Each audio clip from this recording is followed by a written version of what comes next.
It's a pleasure to be able to respond to this gesture of friendship from Father Roberto, who brings us together to meet all of you this evening and talk about the things that truly matter in life, right? And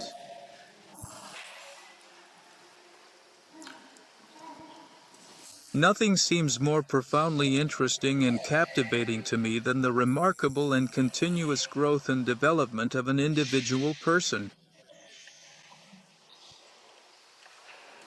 I've always been profoundly struck by a particular phrase from the renowned poet T.S. Eliot that truly and deeply sums up what life inherently is and precisely why it was graciously given to us, where, indeed, is the life we have lost in the very act of living?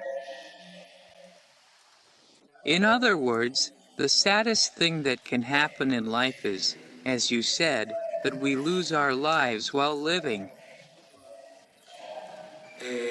That is, not because someone, let's say, wants to lose it or waste it, but because in the way one lives it, in the end, they lose it. I'll start by telling a compelling story about a young girl who truly struck me, especially in these last few years when, after retiring from my previous career, I went back to teaching, returning to the classroom in a vocational school, which was a very rewarding experience. One day, I asked a girl, "Tell me something good, Georgia." And she says, "Oh, yesterday when I was working at a restaurant, they gave me a tip."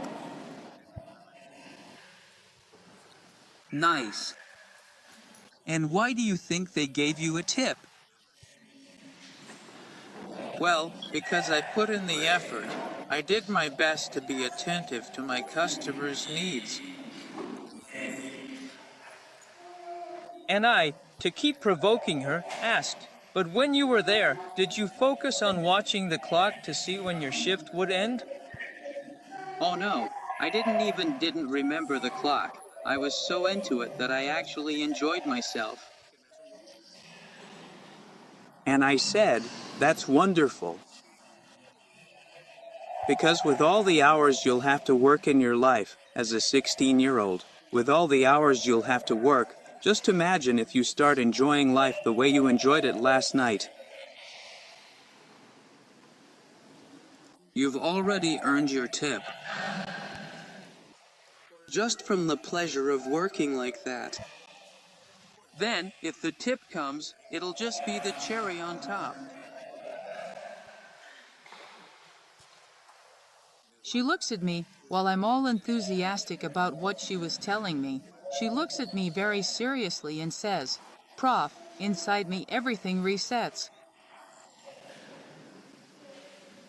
I was stunned.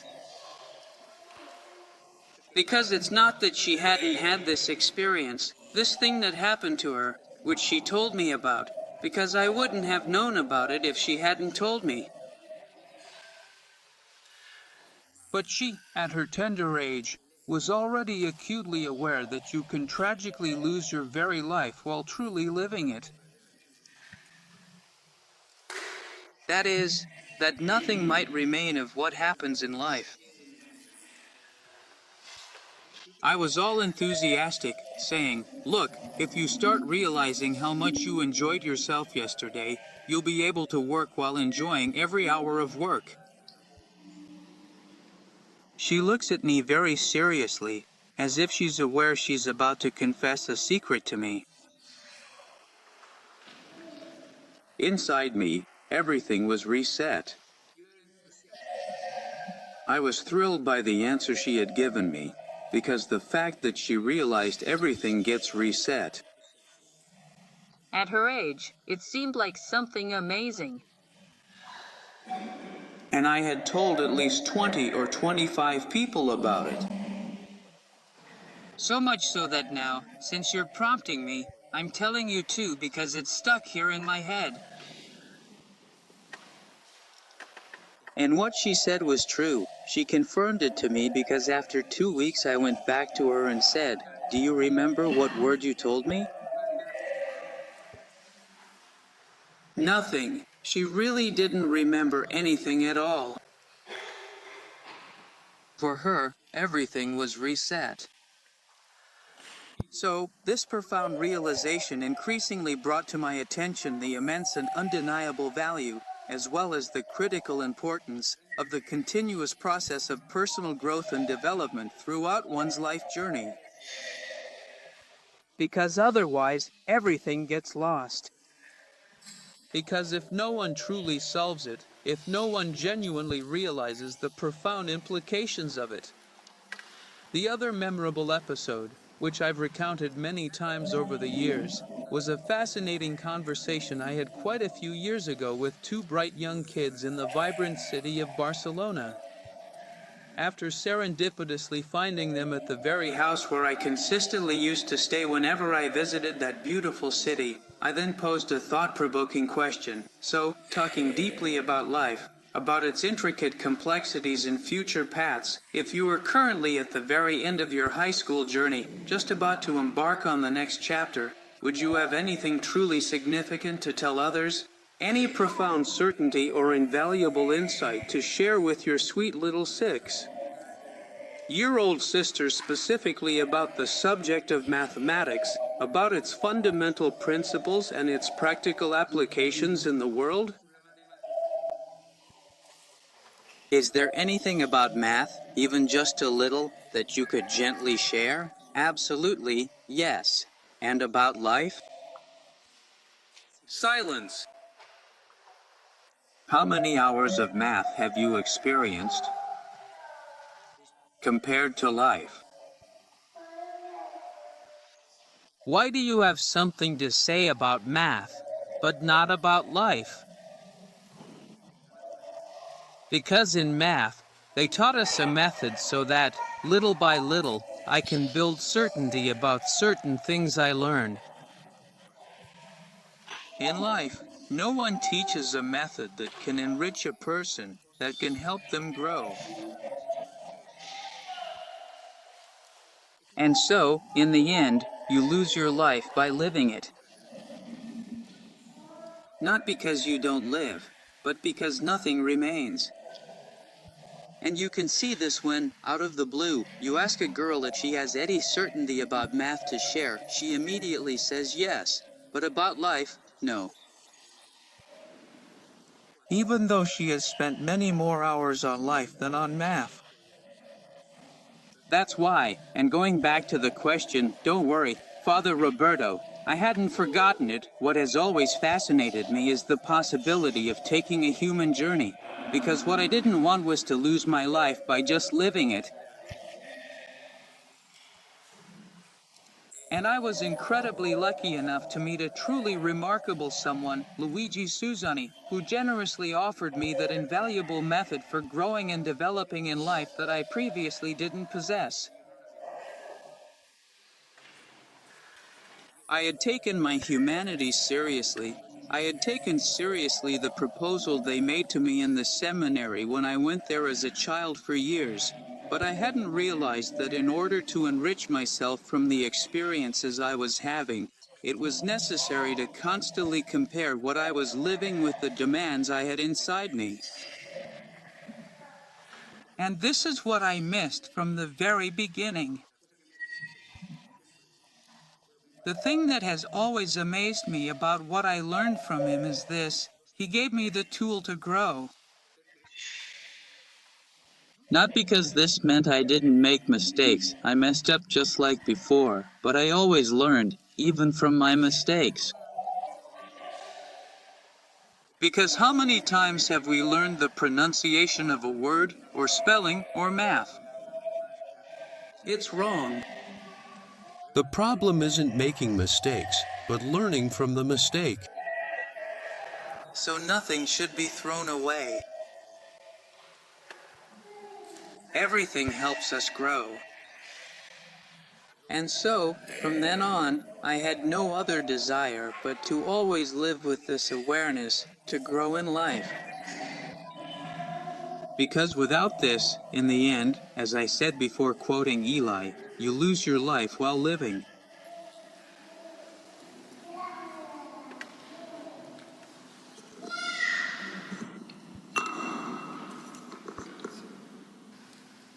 Thank you, Julian, for your contribution.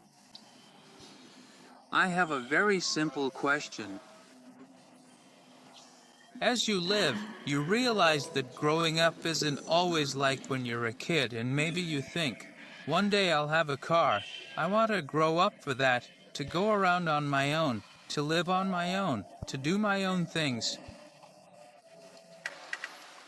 I've never really had a problem with it. I've never particularly suffered from the fear of new things, the fear of growing up, precisely because I enjoy and take pleasure in discovering things. But I realize that it's not always a pleasure to grow up, hearing from friends, relationships, and loved ones. I wanted to read a message I received from someone very dear to me, which I think explains all of this. I'm fed up. I'm tired of feeling so much, and I'm tired of not being able to react. I feel like I'm aware of everything, but I just can't bring out that thing that I know is inside me. I started the day off so well, and then I don't know what happened. A hint of tiredness, a couple of negative thoughts too many, and I ended up shutting down and wasting a beautiful sunny day. I cooked, I read, I went for a bike ride, and I looked at things with love, and then, boom. I felt restless, unable to relax or nap, afraid of missing out. I'm tired of understanding others, but still feeling bad. My friend upset me. I keep thinking about it. Another friend hasn't reached out, and another is in her own world. I'm tired of accepting people as they are, even though deep down it still hurts me. And I feel bad about feeling bad, because I know I should handle it differently and not let it get to me. I'm tired of dwelling on these things, when today I ruined my own day by not seeing my friend or not doing what I had planned. I'm tired of not feeling like I'm growing, feeling lost because I don't know where I'll end up or what I'll do, and if I'll be happy with what I do, to feel fulfilled and not always on guard against someone who wants to step on me or trick me. I'm tired of feeling this growth intensely and of seeing how my parents become more closed off and older daily. Just because that's how it is, that I'm tired of trying to figure out who I need to prove something to, because I shouldn't have to. But I see how I seek my parents' approval in each thing I do, and I'm tired of all the questions I asked myself. Tired of not knowing what I'll do in the coming months when we don't know how Grandma will be. I'm afraid of wasting time, but I know there's no time I could actually waste right now. I'm just scared, and it feels like I understand everything about everything, but I'm still scared. My stomach tightens and I get this urge to tell myself everyone is stupid and I don't want to feel anything. I just want to leave. But then I'm rational enough to admit not everyone is stupid and, in part, the stupid one is me. Because I'm the one who can't deal with what I feel and I should start waking up and muster some courage, peace, or something. And finally, I shed a couple of tears that probably should have come out all day. This is an important message, I mean. I think it can describe The difficulty of growing up. It seems to me that it's very descriptive of the situation that many people find themselves in at a certain point in life, right? When a series of significant things happen, including various events, emotional reactions, and profound feelings, and deep down they don't really know what to do with all this, in quotes, extensive material, with this entire and complex set of reactions, they often feel overwhelmed and uncertain about how to proceed. And the first thing that strikes you, listening to a testimony like this, is that growing up is a challenge. Life challenges you, it provokes you, right? with this series of things that she finds herself facing. Right. And so I understand that if someone in a situation like this doesn't realize what this all means, if they can't properly interpret all these challenges, in the end they don't know what to do with this whole tangle of things that happen to them, right? To the point of getting fed up, of feeling the weight of growing up so much, you know? And not being able to understand what the point of all this is, right? So it seems to me that this shows what the challenge is for someone at the age of the person you're talking about. What they have to face.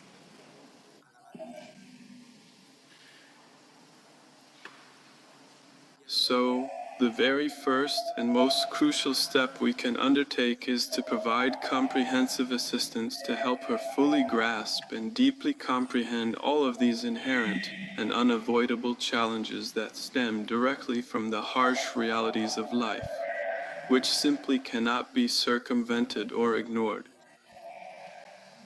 For her, all of this is simply an obstacle to growing up, a burden she has to bear, something that makes her feel crushed. Or maybe it's precisely thanks to all these challenges that this becomes an opportunity for her to grow. All of these challenges, in my opinion, are meant to help us grow. Why? Because the mystery makes them happen.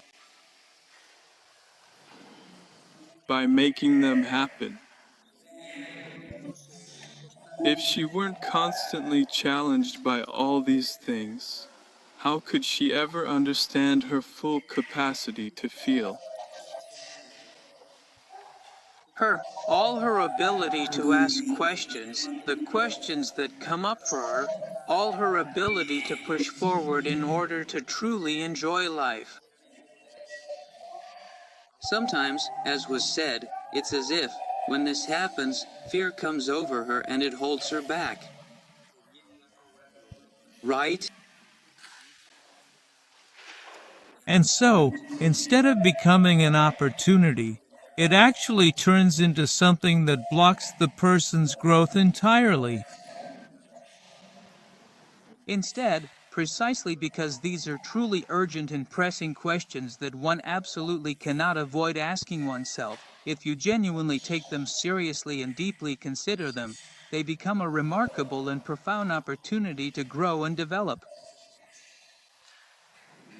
So, how can we truly and effectively help ourselves as individuals or extend that assistance to help each other within our communities and relationships to fully utilize and navigate this entire complex situation, embracing all its facets and challenges, to gracefully go along with these various circumstances and developments, adapting and flowing with them, and to acknowledge, process, and ultimately go along with all these profound and often overwhelming feelings that arise from such experiences?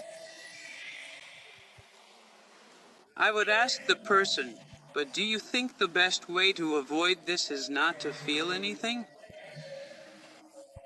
But if one day you have a boyfriend or girlfriend, would you like to be insensitive? Would you like not to feel all the excitement that their presence brings into your life, leading you to a fullness you couldn't have imagined before falling in love? And what if all this coming out of your deepest feelings and innermost emotions was precisely designed to make you acutely aware of the profound and undeniable urgency you inherently possess deep inside to respond wholeheartedly to this? Because, in essence, this is precisely what you were truly made for.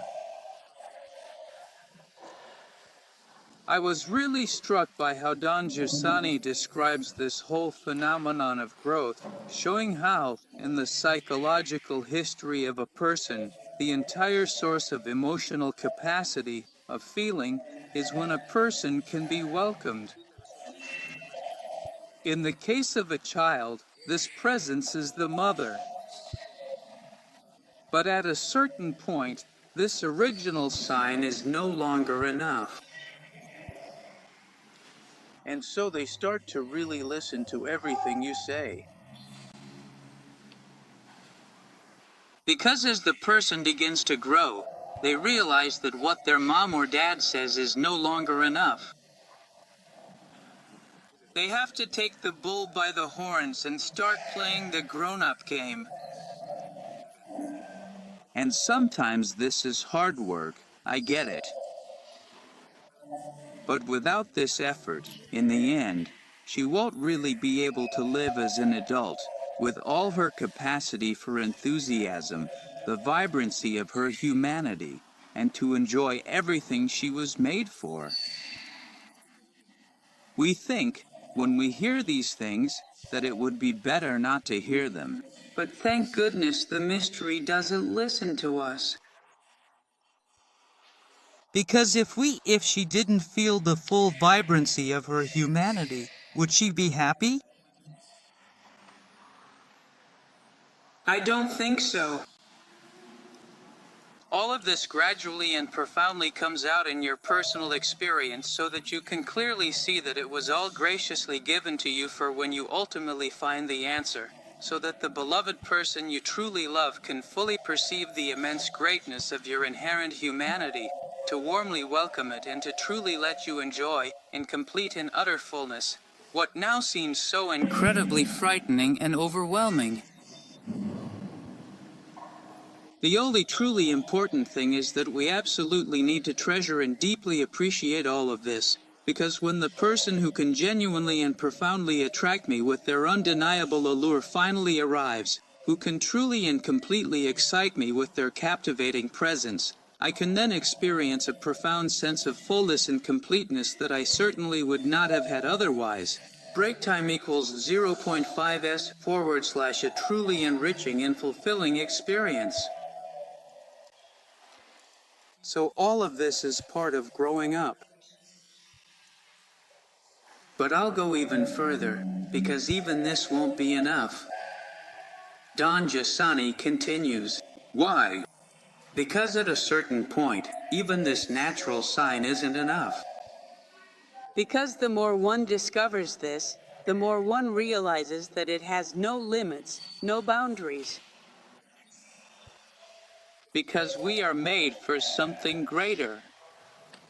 So adolescence is really the moment when, little by little, through all these struggles, all this fighting, all these provocations, all these challenges, the nature of myself, of my person, comes to the surface.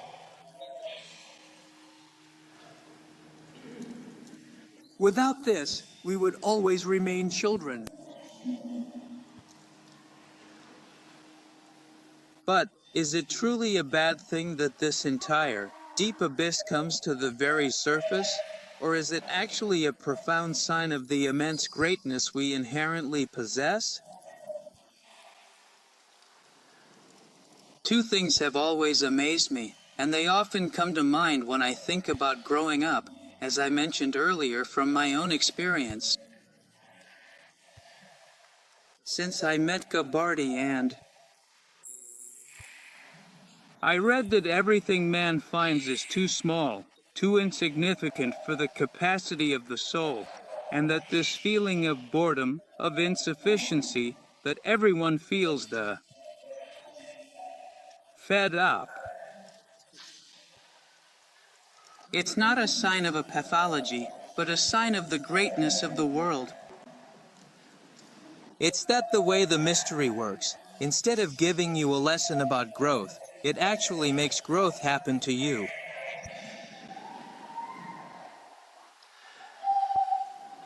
And so St. Augustine put it in a truly astonishing way. You show quite clearly and profoundly the immense and boundless greatness you desire to bestow upon the rational creature, upon humanity, specifically both man and woman, who are gradually awakening to the vibrant essence of life, to the continuous and remarkable process of personal and spiritual growth, evolving and developing their full potential in this world. Because for their truly blessed and profound peace, for their ultimate and enduring happiness, absolutely nothing less than your divine presence and boundless grace is truly enough to satisfy their deepest longings and fulfill their every need. I would say to this person, all that is happening to you is nothing but the coming to your self-awareness, to your consciousness of who you are. Because without this, you could not truly be yourself. You would remain like a person who does not have. The only thing is that she discovers this without being frightened, without letting herself be dominated by fear, as she senses in the end, right? As she said, at a certain point she begins to realize that it is necessary for her to awaken. And so, then, one truly begins to deeply understand and fully comprehend that all this remarkable and profound growth, this significant personal and spiritual development, is not fundamentally because we are inherently flawed or somehow made incorrectly or imperfectly. Rather, it is precisely because we genuinely and authentically come to fully realize and profoundly understand who we truly are, our deepest essence and identity, only when this extraordinary and transformative phenomenon happens to us. This involves a specific and impactful set of challenging yet illuminating provocations and experiences that ultimately compels us to clearly and unequivocally understand and grasp our true selves, our inherent nature, and our unique place in the world. Because we forget one thing, and often, that all these things don't happen to dogs, they don't get bored. Dogs don't get bored. But why do we? Is it because we are immature? Or is it because everything is just too small for the capacity of our soul, and so we are so vast that nothing is enough to fill the whole chasm of desires for happiness that we have? It's striking that Pope Leo, being an Augustinian, is familiar with all these phrases from St. Augustine, and he constantly returns to this topic. That's why, if this person takes advantage of this whole chasm they see opening up inside themselves to realize that this is their greatness bursting before their eyes, they will begin to love, not just endure their growth, but love life more and more with all its challenges. Because otherwise, if this didn't happen, life would become a flat, dull routine. But who is interested in a flat life? Life is truly life precisely because it is made to keep growing continuously.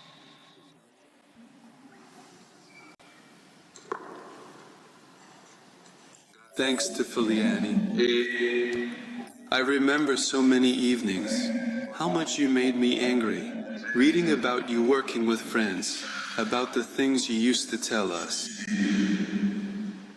I noticed that I too get scared by the things that happen in the convent, by my temperament, by my reactions, by what I should have thought. All of this, so many of my actions. The first reaction is fear. Then I realized that the second response was to blame the situation. So, what keeps me from growing is the situation I'm living in. I really remember the moment when I didn't read you just to fill a void, but I listened. I remember you were there. A mutual friend says, "Professor, I can't stand it. I saw the extent of the Filiani's outburst. I got really angry, and you said, stop unloading your humanity, your emptiness onto others, because the circumstances are. They are an essential factor in the fate of happiness." And I'm still here with that phrase. For me, this is a decisive moment. You know, it was when I assumed that everything this person says that you're now telling about yourself, I started to see it. Not as a string, not as something for subtitles, not as something for special lessons, but as an opportunity. And for me, this was a complete turnaround for the place where I lived with her, with him, with friends, with all my relationships. Because all of this became an opportunity to see if, in the face of all this provocation, I could find an answer. I felt, I always said, everything started to become a friend. In what sense a friend? Because anything would provoke me to think about who my teacher was. Do I have to wait for the situation to change, or can I start learning to approach it differently? Do I have to wait for these people to change? And if they don't want to change, do I always have to be crushed by their presence? I remember someone who asked me to collaborate with another person, and this person told me it was just a game. So he says, don't ask to collaborate with this other person. Why are you putting it on yourself? I said, okay, don't worry. I don't want to force anything.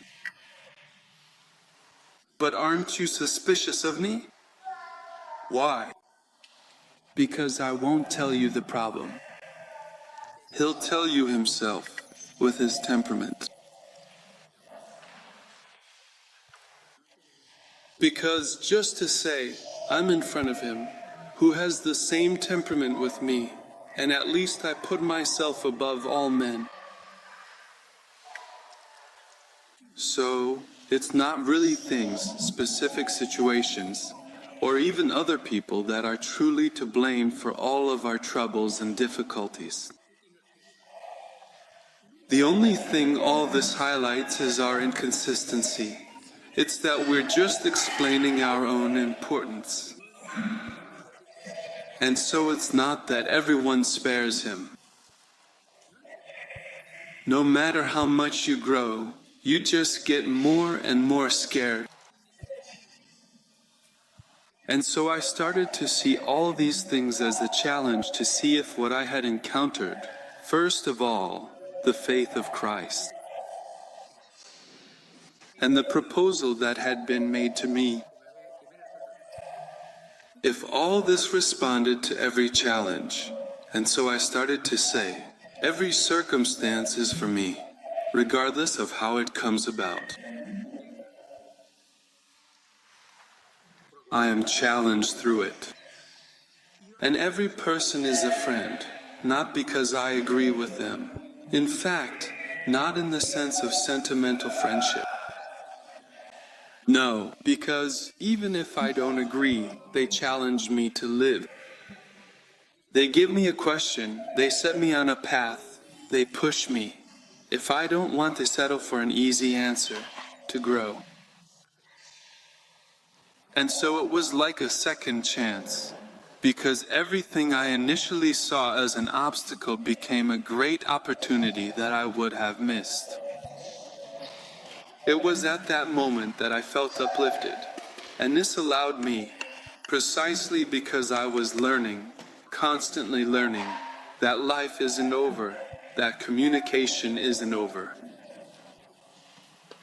Or above all, you can accompany other people who are in this situation, because no one from their camp doesn't have it. We cannot truly accompany other young girls or even adults if we ourselves have not gone through a significant journey that allows us to truly understand and empathize with their experiences. Offer a suggestion, ask a question, so that through their own experience they can find the answer they need at that moment to live.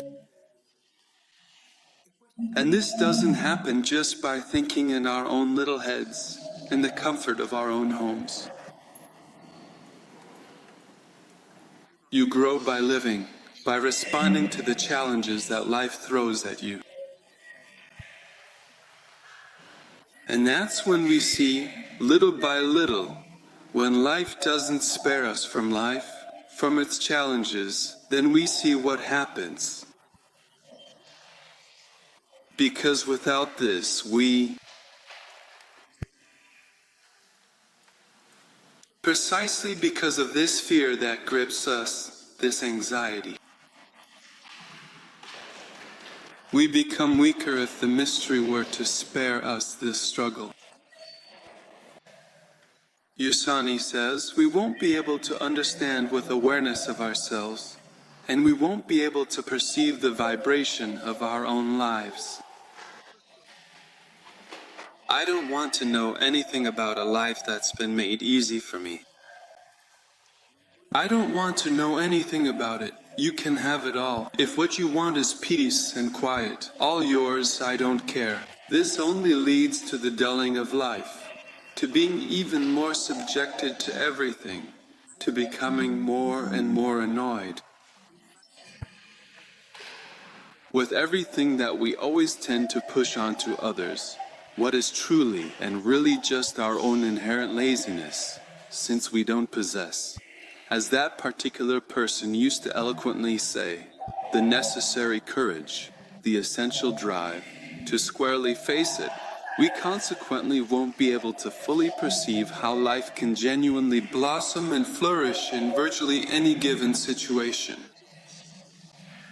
And when I was able to be there for certain people who were living through a complicated situation, I saw how people started to breathe again. Not because the situation was resolved, but because they had grown as people. This is the theme you have been following. Because this is fundamentally important. Because if we don't grow as people, we will always become weaker. This isn't something to be underestimated. Then we can help.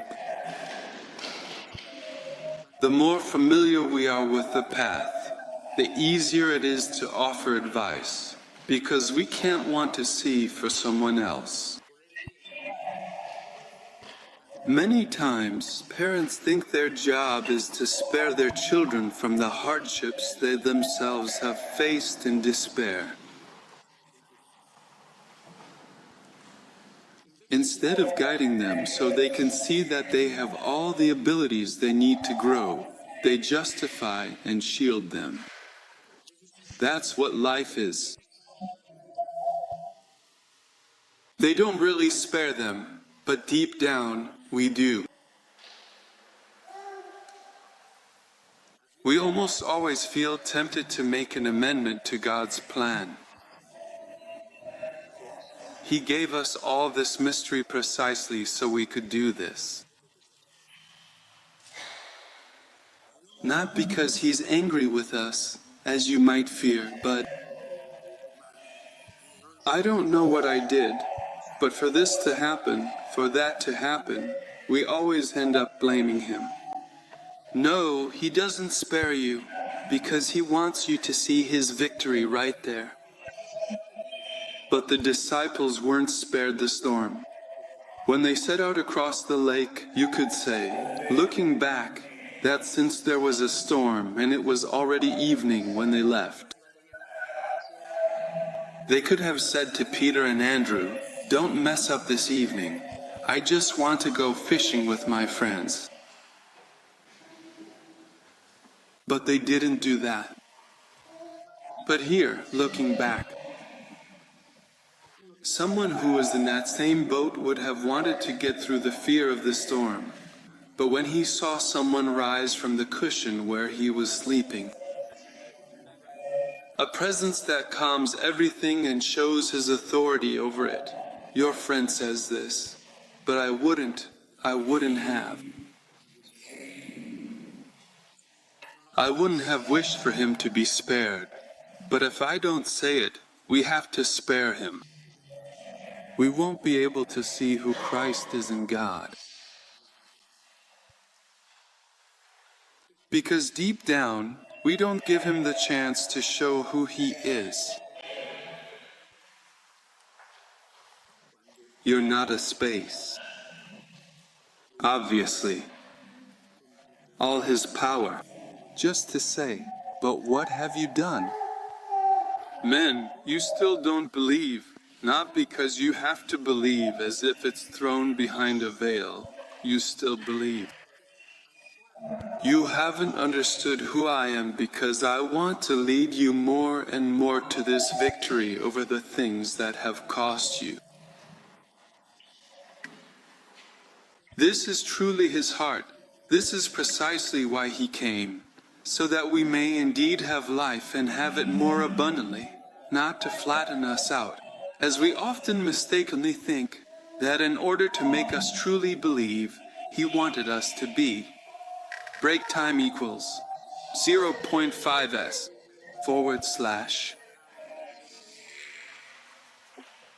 / spare my right. I don't want this. It has nothing to do with my faith. I want to see victory. In any circumstance, he does not spare my faith. He shows me who I am, who he is, and who I am. If I leave him on the ground, I want to see victory. In any circumstance, and he does not spare me in order to show me who he is and who I am, if I leave him on the ground.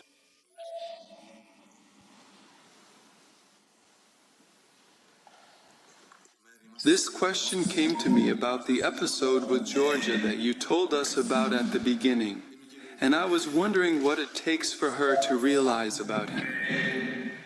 I realized the things I experience without them being erased. I immediately see that one of my attempts is now. I have to be good at noticing it, so this is the way it stays with me. Exactly. What does it take to rediscover the mystery at work? The only thing needed is to notice, to put into practice what one has experienced. Because imagine that anyone who is studying, if what they're studying doesn't become their own, at the end of the year, nothing remains in their actual life. Their own life. Nothing remains except what has truly been made one's own. Because memory doesn't keep everything. If you think about your own explanation, what do you actually remember? What do you go back to when you face new challenges ahead of you? Is it something you learned in the past? Something that has truly remained as a kind of wealth? Something preserved in your memory to face the future? The only way we can avoid losing what we experience is if we grow. That's why I was excited that this girl, who is starting her second year, realized there was a crucial issue here. She still hasn't understood it yet. But she started to realize that it could all just slip away for her, that nothing might remain. And that's why I was excited, because if this person starts to understand, she can really begin to enrich herself with what happens. And don't tell me with sadness about my scent. Ever since I realized this, I haven't wanted to live my life at that level anymore. And above all, I wanted to share with others this tool that I had received. Because, as you saw when you read something, it was useful for you. That's what. Perfect. I have the desire to share this with others, because when someone realizes this, they really start to enjoy life, to sell. regarding what you were saying earlier in Kura. It concerns a time when you know what happened. A moment when you understood that from struggle, this could become an opportunity.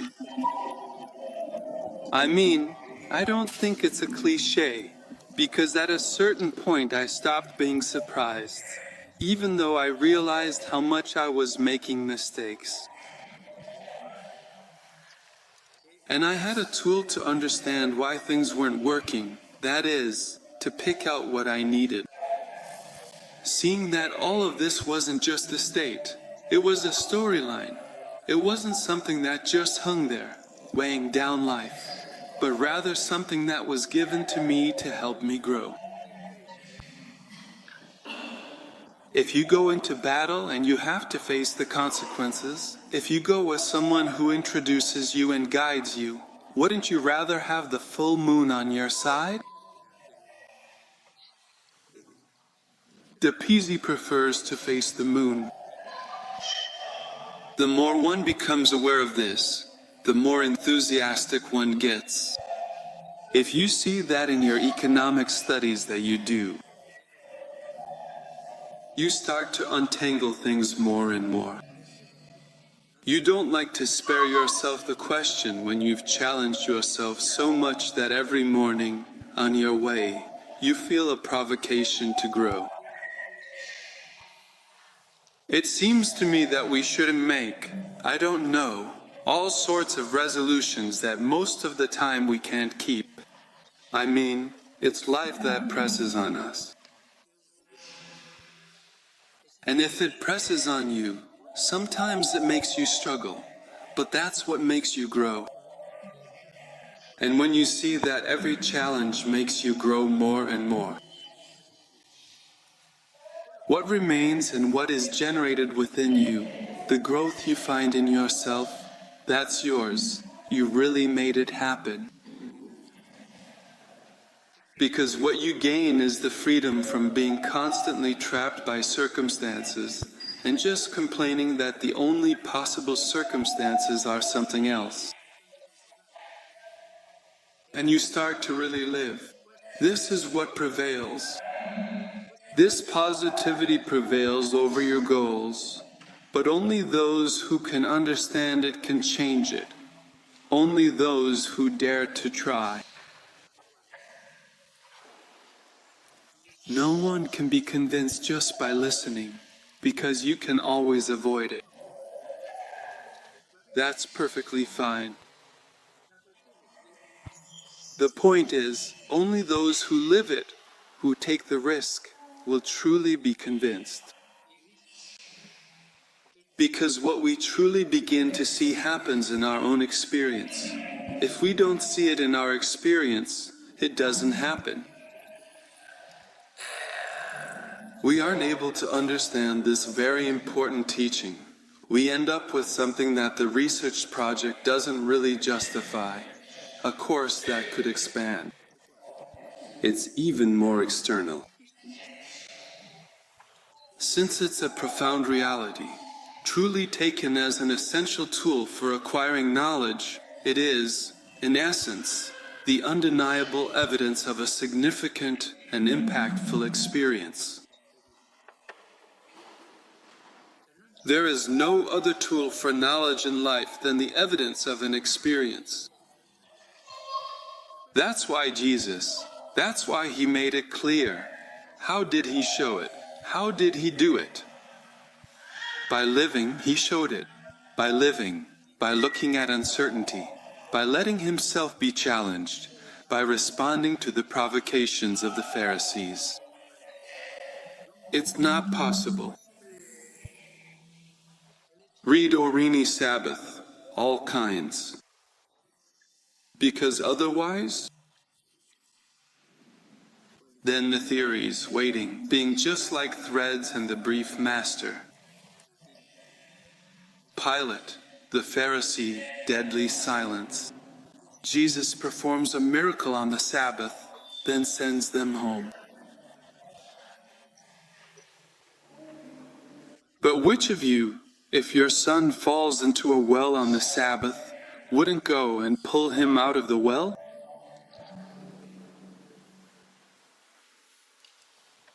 Seeing that someone like him had this ability to stand up to anything, even to the pressure of the daily routine, made them uneasy.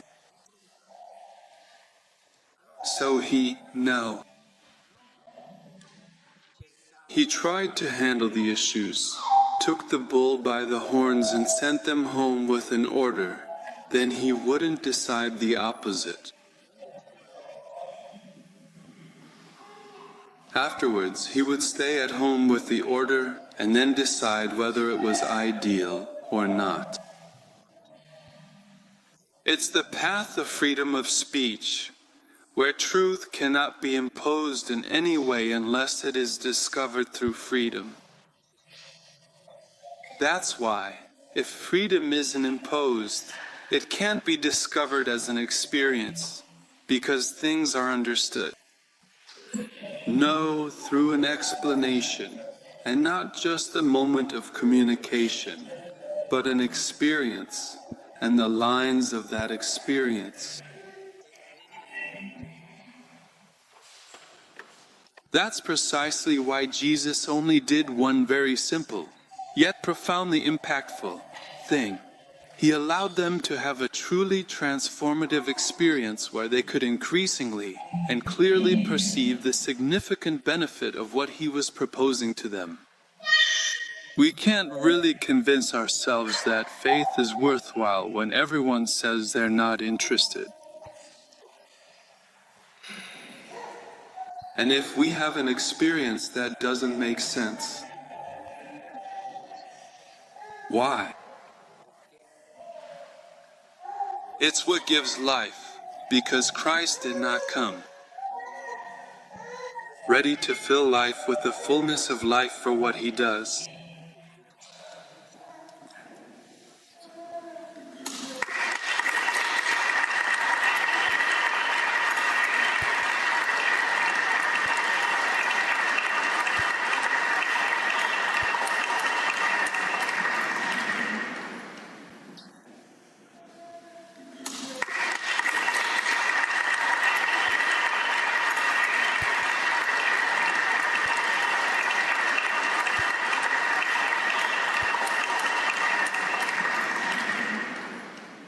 Let's take a few more moments for any questions.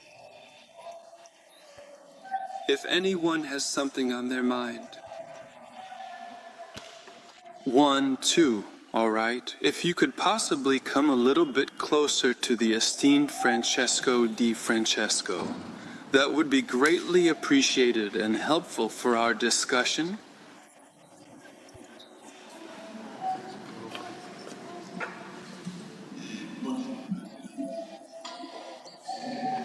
And my question actually comes from various life experiences, as everyone rightly goes through. I've wondered, since in the life of Jesus nothing about us passes except also through suffering, I've wondered if this suffering that you find underlying or underlyingly discussed is something inevitable for man, as part of his experiences, let's say from an apologetic point of view. Or, man? Or is there some way I can make this suffering secondary? Make it secondary. Then, according to you, since you have so much experience, because only someone like you could discover this. Experience, because said like this it seems odd.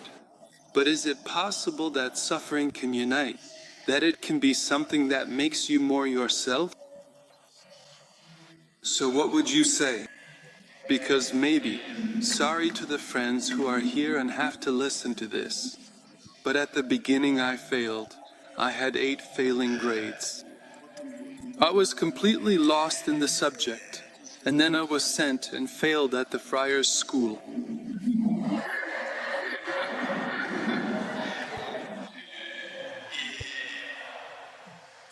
I have to say that, Looking back, this experience brought me closer to faith, and through faith I realized I could make this suffering secondary. But not everyone has had the privilege that I had. I mean, in hindsight I say it was almost paradoxically a privilege, but not everyone, at some point, has failed.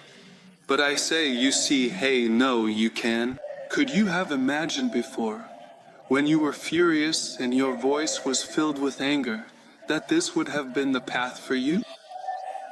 For me, no. I can assure you that many people, so many people who haven't experienced failure in life, so many people who don't find themselves at the end of the line, everyone can have these feelings if they want to. But who could convince them? What explanation could I give you now that would convince you of this? Just as it wouldn't have convinced me. But I would say that I was a hero in my own voice. And to leave room for the unexpected that happened to you. If you thought that would be the end, the moment that marked understanding, well, there are more realities in heaven, on earth, or in Cesare Spini's mind than in your little gun, in your philosophy. Only if you leave room open for the unexpected will you be able to understand if this is possible. Because if you had just consistently kept thinking about whether this particular calling could have truly become the significant chance for something much greater, then absolutely no one would have been able to convince you otherwise. That's why I say that only if you respect it in experience. We understand things to experience. You were so open to other things that life didn't stop there. And then life pulled you forward. And at a certain point you found yourself realizing that there were more things in heaven and earth than in your philosophy at that moment. And you sensed that emptiness seemed impossible in a process of bringing yourself to faith. Even if everything is a Dionysian thing, it probably happened. You ask me if in a lifetime this can happen constantly? At least if you move the category of personality, which is the category of the person. Because I can have all the possibilities under control, all the paths he might take, I can't grow. And so, this is the testimony of the 19, that whatever feeling someone is stuck with right now, they can think that by hearing about this, they're locked in. How life will surprise me, how the mystery will surprise me, making me take a path that right now I can't even imagine, being determined by our life. Thank you. Thank you. Yes, yes. I wanted to ask this because your intervention, I really felt a great energy about how to enter into things, those of courage and boldness, of wanting to come like Christ, or even reflecting with him. This is the category of the possibility of doing everything out of obligation. But I have this question. Is all of this really there? This? Thanks to him, truly, courage will be born. The same, but no, exactly, there is tomorrow. One of courage and boldness, meaning something I always have to seek like this. No, I was surprised that I was disgusted by staying in the castle, because sometimes someone would say to me, these are the people who stay, this is the temperament, this person. In the end, I had to decide whether to resign myself to the circumstances or take a risk. I preferred to take the risk. I was surprised by what you find. Sharing this with you today, I didn't know I could have a certain. No. I didn't know that life could be so intense. I really didn't know. At first, because of this big change, I thought that all those people I didn't perceive as being present were like that. They had become an opportunity for this. To open up this working hypothesis in front of our situations where we feel stuck. Why? Because reality is bigger than what we, so often, automatically think is true. That's why there is no other way to access the truth except through freedom. Otherwise, there isn't any other way in. So ultimately, you say that the beginning of life is inside you anyway. It's inside you because you have within you a need for life, which you were made to suppress. It's a need for happiness, a need for justice, a need for beauty. So the mystery has done us good. There is something irreducible in us, which is one of the things that surprises me most today. For example, as I often say, like in Marrakesh, someone realizes that they can fill their time, but not the fire inside. And like someone who started from the bottom, from puberty, went through this journey, and now it's not enough for him. Nothing. He says, guys, I've had this experience. I'd give it as a gift to those at Rolex who are teaching, just to make them understand that it's not enough. Now what matters to me is understanding who I am. What do I want? I mean, someone like him, who in the simplicity of living is walking this path. It's not like I want. I don't know what kind of flagship. It's simply this self-awareness that lives within, you know? For me, what matters, I am enamored with living, and little by little this will make me feel more and more alive. And that's what it should be. There's the risk of not being able to. You risk making mistakes.